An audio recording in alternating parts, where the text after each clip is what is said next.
Chapter 9 of Brewster's Millions by George Barr McCutcheon. This recording is in the public domain. Chapter 9 Love and a Prize Fight.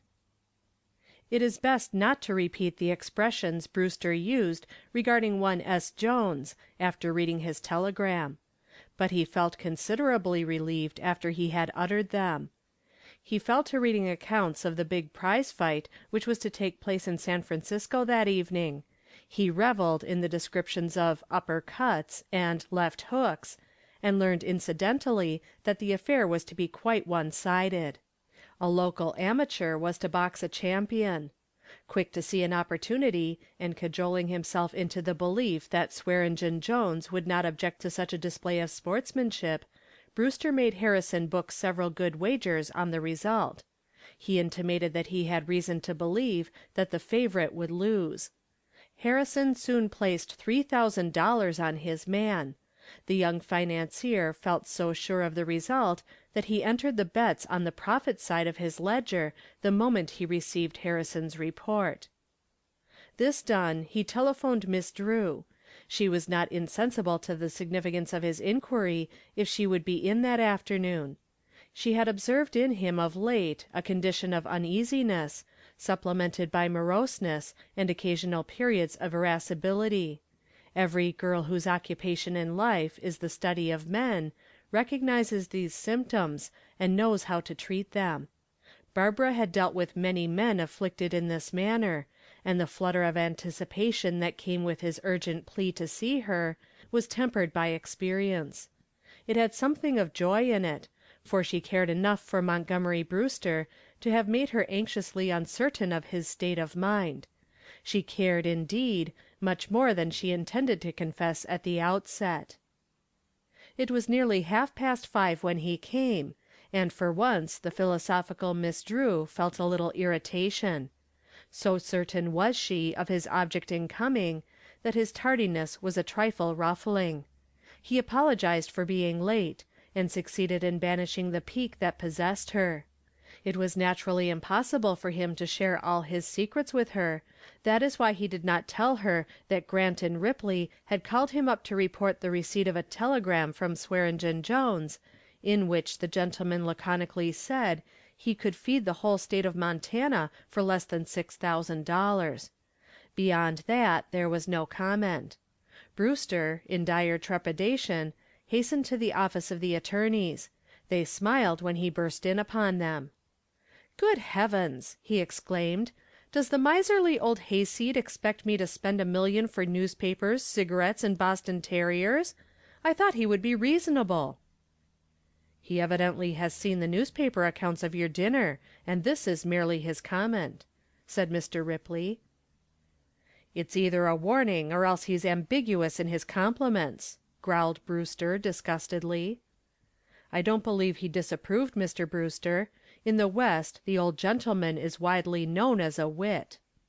"A wit, eh? Then he'll appreciate an answer from me. Have you a telegraph blank, Mr. Grant?" 2 minutes later the following telegram to Swearengen Jones was awaiting the arrival of a messenger boy, and Brewster was blandly assuring Messrs. Grant & Ripley that he did not "care a rap for the consequences." New York, October 23. Swearengen Jones, Butte, Montana. No doubt you could do it for less than $6,000. Montana is regarded as the best grazing country in the world, but we don't eat that sort of stuff in New York. That's why it costs more to live here. Montgomery Brewster. Just before leaving his apartments for Miss Drew's home, he received this response from faraway Montana. Butte, Montana, October 23. Montgomery Brewster, New York. We are 8,000 feet above the level of the sea. I suppose that's why it costs us less to live high. S. Jones. "I was beginning to despair, Monty," said Miss Drew reproachfully, when he had come down from the height of his exasperation and remembered that there were things of more importance. The light in his eyes brought the faintest tinge of red to her cheeks, and where a moment before there had been annoyance, there was now a feeling of serenity. For a moment the silence was fraught with purpose. Montgomery glanced around the room, uncertain how to begin. It was not so easy as he had imagined. "You are very good to see me," he said at last. "It was absolutely necessary for me to talk with you this evening. I could not have endured the suspense any longer. Barbara, I've spent 3 or 4 sleepless nights on your account. Will it spoil your evening if I tell you in plain words what you already know? It won't bother you, will it?" he floundered. "What do you mean, Monty?" she begged, purposely dense and with wonderful control of her eyes. "I love you, Babs," he cried. "I thought you knew about it all along, or I should have told you before. That's why I haven't slept. The fear that you may not care for me has driven me nearly to distraction. It couldn't go on any longer. I must know to day." There was a gleam in his eyes that made her pose of indifference difficult. The fervor of his half-whispered words took possession of her. She had expected sentiment of such a different character that his frank confession disarmed her completely. Beneath his ardent, abrupt plea there was assurance, the confidence of one who is not to be denied. It was not what he said, but the way he said it. A wave of exultation swept over her, tingling through every nerve. Under the spell, her resolution to dally lightly with his emotion suffered a check that almost brought ignominious surrender. Both of her hands were clasped in his when he exultingly resumed the charge against her heart, but she was rapidly regaining control of her emotions, and he did not know that he was losing ground with each step he took forward. Barbara Drew loved Brewster, but she was going to make him pay dearly for the brief lapse her composure had experienced. When next she spoke, she was again the Miss Drew who had been trained in the ways of the world, and not the young girl in love. "I care for you a great deal, Monty," she said, "but I'm wondering whether I care enough to marry you."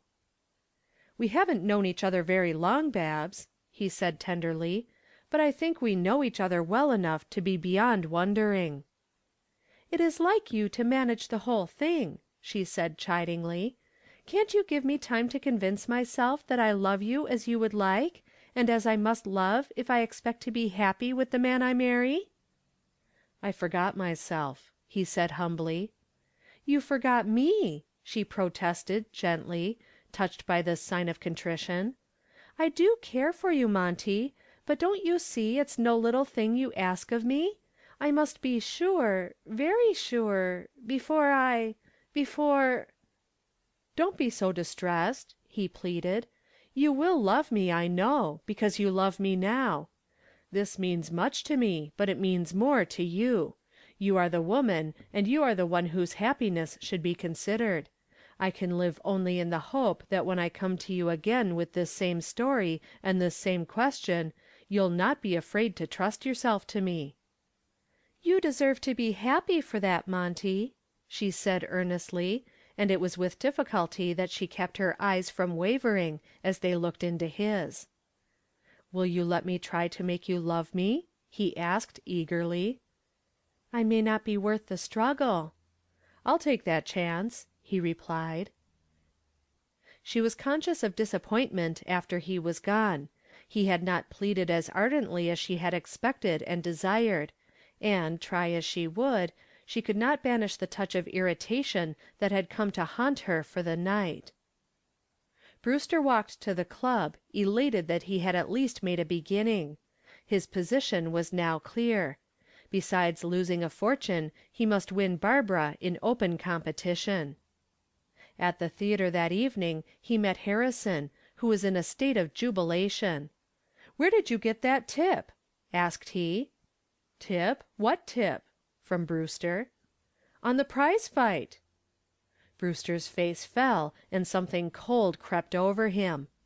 "What was the result?" he asked, sure of the answer. "Haven't you heard? Your man knocked him out in the 5th round. Surprised everybody." Chapter 10.